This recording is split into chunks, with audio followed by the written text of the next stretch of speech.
ये महिला सशक्तिकरण के दिशा में भारत सरकार और बिहार सरकार का प्रयास कहाँ तक हुई है? क्या आप यह जानते हैं कि सशक्तिकरण के दौर में महिला सशक्ति हुई है? महिला सशक्तिकरण से आप क्या, या दूसरा मॉडल में महिला सशक्तिकरण से क्या आप समझते हैं? भारत सरकार और राज्य सरकार की उपलब्धि को दर्शावें या इस दिशा में सरकार के प्रयास को समझावें। तो नारी शक्तिकरण में केंद्र और भारत की राजनीति भी महिला की ओर ही कहीं न कहीं से आकर्षित होती जा रही है। भारत में चुनौती दरअसल पहले महिला के साथ नहीं होती थी। इस बात को सबसे पहले समझिए। यदि आपको ऐसे में क्वेश्चन यदि देता है तो यहां से पहले आप शुरुआत करेंगे कि ये जो हस्बैंड शब्द है वो हस्बेंड्री से निकला। ये हस्बेंड्री यानी पशुपालन से, ऑक्सफोर्ड डिक्शनरी के अनुसार। थोड़ा ये उटपटांग चीज है लेकिन इसको समझिए। हस्बेंड्री निकला क्योंकि पशुपालन की प्रथा थी उस समय, जब हमारे प्राचीन समय की थी। हड़प्पा सभ्यता में मातृ प्रधान था। वैदिक कल्चर में भी यही बात आई थी। लेकिन ये पशुपालन हमारे गाय को सबसे उत्कृष्ट पशु मानते थे, आज भी मानते हैं, लेकिन वो उस समय विनिमय का माध्यम था। आर्थिक लेन देन के माध्यम में भी गाय होती थी, तो पशु पाले जाते थे। और मातृ प्रधान सभ्यता होने के कारण एक महिला के अंदर में बहुत सारे नौकर होते थे। कई हजार संख्या में गाय रखते थे। तो जिसके पास में पशुधन है उतना समृद्ध मानी जाती थी और प्रधान महिला व्यवस्था थी। तो उसके जो उसमें हस्बेंड्री में जो काम करने वाले व्यक्ति होते थे वो नौकर होते। उसको नौकर हस्बैंड कहलाते थे। हस्बेंड्री से हस्बैंड बना। लेकिन समय के अंतराल में व्यवस्था बदल गई और वह हस्बैंड उसके पति हो गए और उसको पति के रूप में संज्ञा दिया गया। रामायण काल में भी महिलाओं की स्थिति अच्छी थी। चूंकि राम थे, आदर्श राज की स्थापना में महिला को सख्त होना भी जरूरी है।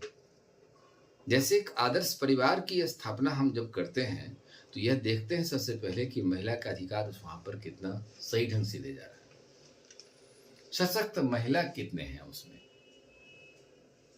मनु स्मृति में भी कहा गया है कि जहां नारी की पूजा होती है वहीं भगवान होते हैं।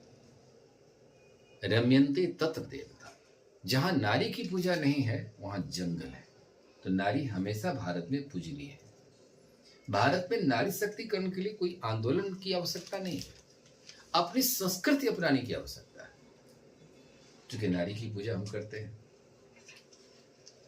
जैसे शक्ति की आराधना तो भगवान राम भी किए, और शक्ति की आराधना में भगवान राम दुर्गा की उपासना की है। या देवी सर्वभूतेषु शक्ति रूपेण संस्था नमस्तस्यै नमस्तस्यै नमस्तस्यै नमो नमः। तो शक्ति की देवी रही, इसकी आराधना करते हैं। इस आराधना शक्ति से भगवान श्री राम ने लंका को फतह किया। भगवान राम जिस गुरुकुल में शिक्षा लिए, वशिष्ठ के गुरुकुल में शिक्षा ली, और गुरु वशिष्ठ की पत्नी का नाम था अरुंधति।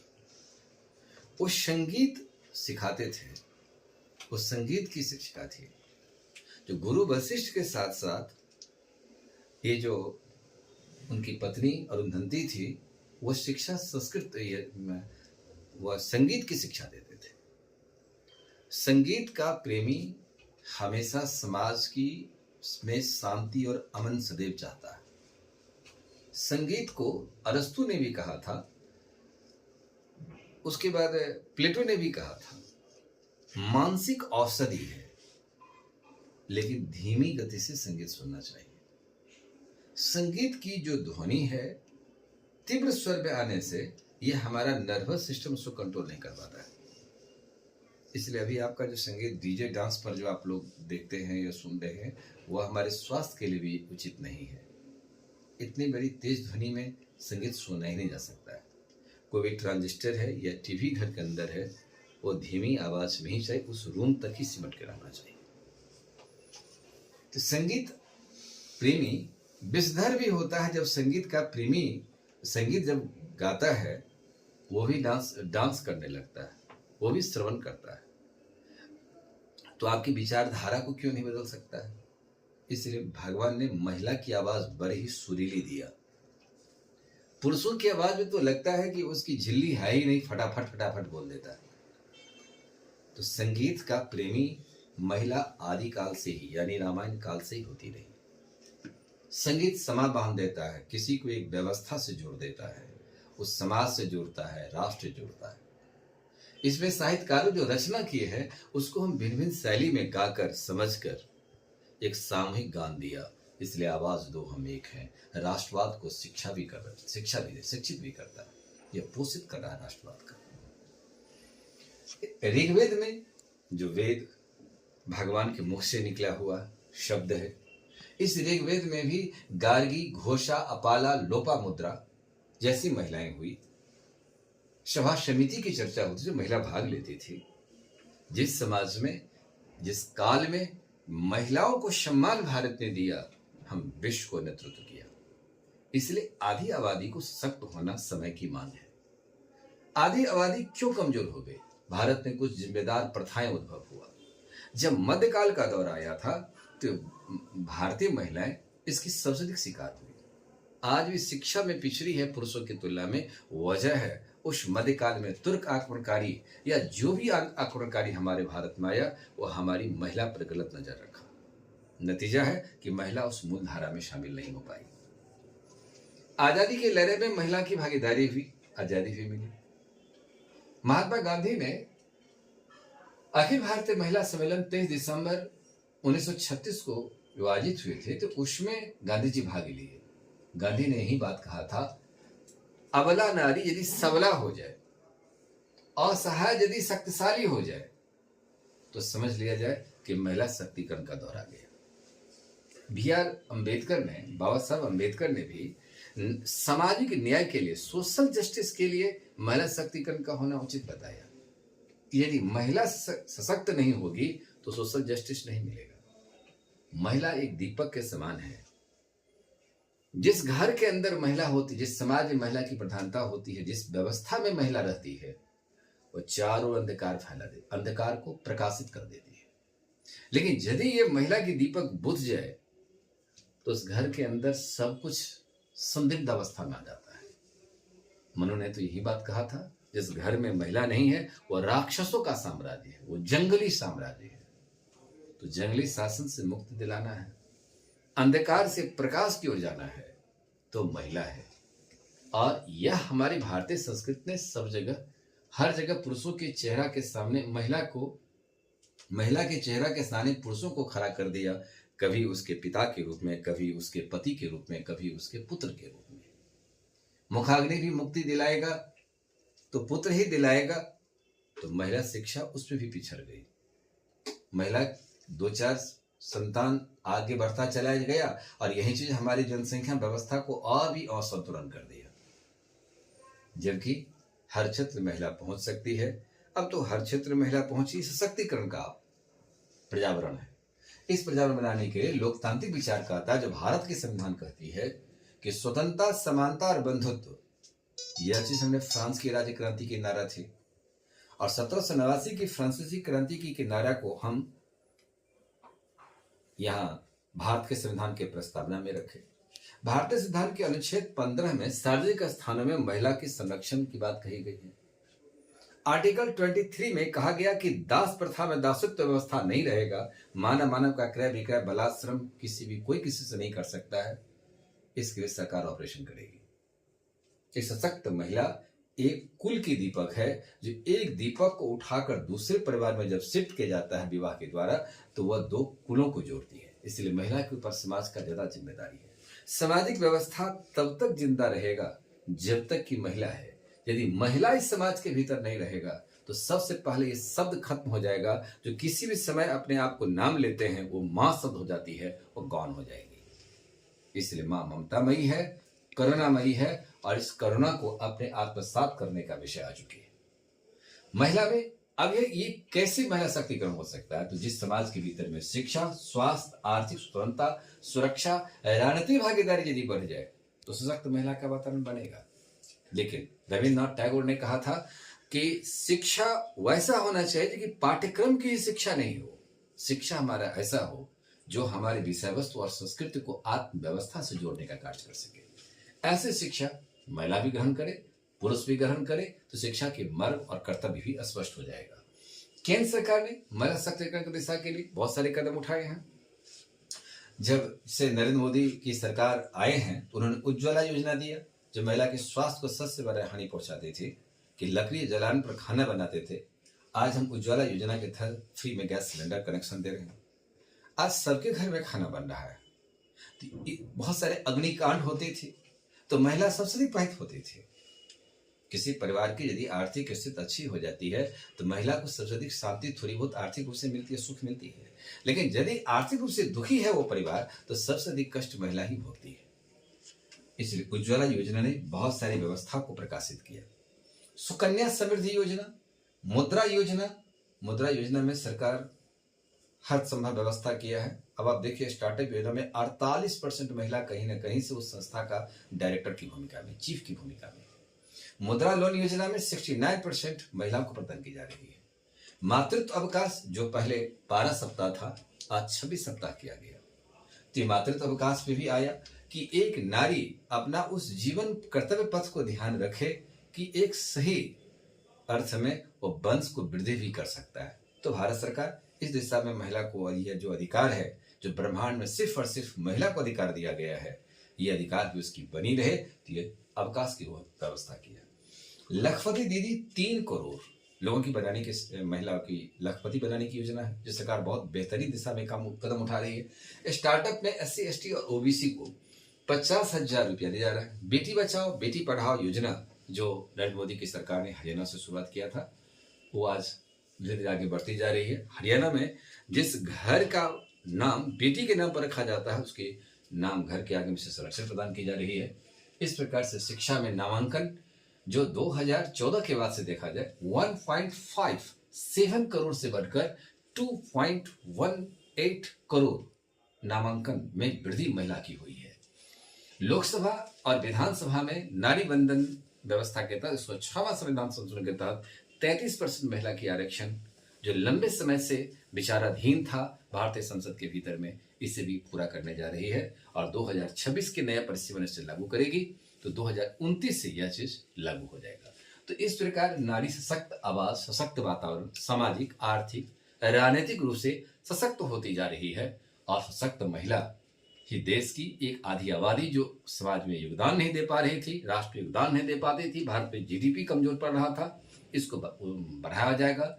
पर कैपिटा इनकम में वृद्धि होगा, नेशनल इनकम की वृद्धि होगी। इस प्रकार से चौमुखी विकास के द्वारा ही एक समृद्ध भारत का निर्माण जो 2047 में होगा, वह 47 में हम एक महाशक्ति बनेंगे तो महिला की भागीदारी को भी साथ में लेकर चलना होगा। ये तो भारत सरकार का था जो नारी शक्ति ने बढ़ाया। अब इसी में भारत सरकार और राज्य की सरकार, तो राज्य सरकार की क्या योजना है, बिहार सरकार की क्या क्या योगदान नहीं है, तब देखिए बिहार सरकार ने क्या क्या उपलब्धि हासिल किया। अब इसे इस रूप में देखिए। सरकार द्वारा महिला सशक्तिकरण के दिशा में क्या क्या कदम उठाए गए, यानी बिहार की नीतीश सरकार का एक उपलब्धि बताइए। यह उपलब्धि महिला के साथ ही जुड़ा हुआ है, इसलिए बिहार सरकार का प्रयास महिला सशक्तिकरण की दिशा में। योजना का एक तरफ नाम दे दीजिए, लाभार्थी आप दे सकते हैं, याद रहे आंकड़ा तो डाल दीजिए। हस्तांतरित राशि ये थोड़ा बड़ा है, पीछे की क्लास में भी हमने इसको चर्चा किए हैं कुछ महिला से संदर्भित, तो आप उसको भी आप आंकड़ा देख लीजिए। लेकिन इस आंकड़े में बिहार सरकार की यदि बात आएगी, योजना कम से कम नाम याद रखिए, आरक्षण नाम याद रखिए, शराबबंदी का जो प्रभाव पड़ा है इसमें क्या महिला को प्रभाव पड़ा, ये भी आपको याद रखना होगा। वैसे हम एक बार आपको यहाँ राशि दिखा रहे हैं, मुख्यमंत्री कन्या उत्थान योजना है, लाभार्थी 313477 लाभार्थी यानी महिला लाभार्थी हो। ये करंट के आधार पर हस्तांतरित राशि 120 करोड़ रुपया सरकार ने दिया और कन्या उत्थान योजना में लगाया। बालिका मुख्यमंत्री बालिका पोशाक योजना, ये सरकार जब आई तो महिला सशक्तिकरण के सामने सबसे पहले यही सब योजना शिक्षा क्षेत्र में लाया ताकि बेटी पढ़े। इसमें 194552654 करोड़ रुपया लाया गया। सरकार ने हस्तांतरित राशि किया 2412471000, इतना रुपये की राशि इसमें दिया। तो ये सारी राशि आपकी लंबी है, यहाँ थोड़ा आंकड़ा गलत नहीं होना चाहिए। मुख्यमंत्री साइकिल योजना तो अब लड़का को भी दिया जा रहा है, लेकिन सबसे पहले बालिका को ही, लड़की को ही देने की बात शुरुआत हुई। अभी आपका +9 क्लास तक में 3000 रुपया प्रति बालिका यह राशि दिया जा रहा है। महिला उद्यमी योजना में 5 लाख का अनुदान दिए जाते हैं और 5 लाख उसको ब्याज दर मुक्त करके दिया जाता है।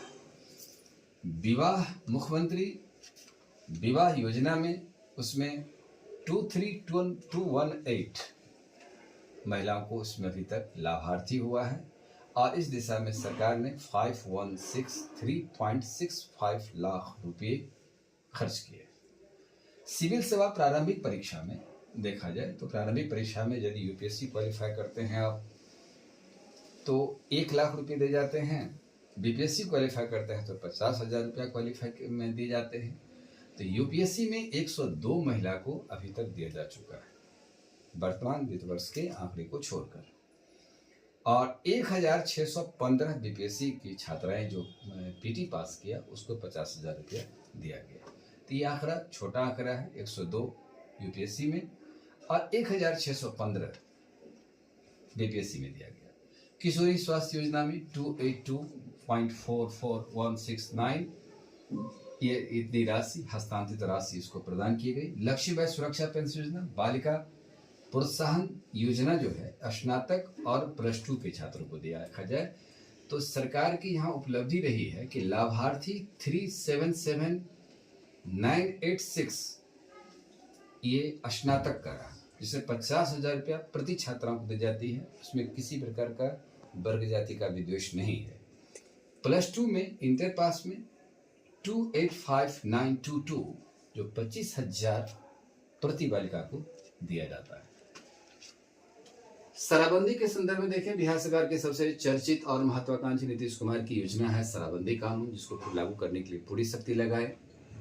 शराबबंदी कानून लागू हो जाने से आज यदि पूरे प्रदेश की महिला सुरक्षित है, उसका जो वैश्विक आंकड़े है 93.11% जो है, यह महिला आज के डेट में पूर्णतः सुरक्षित है।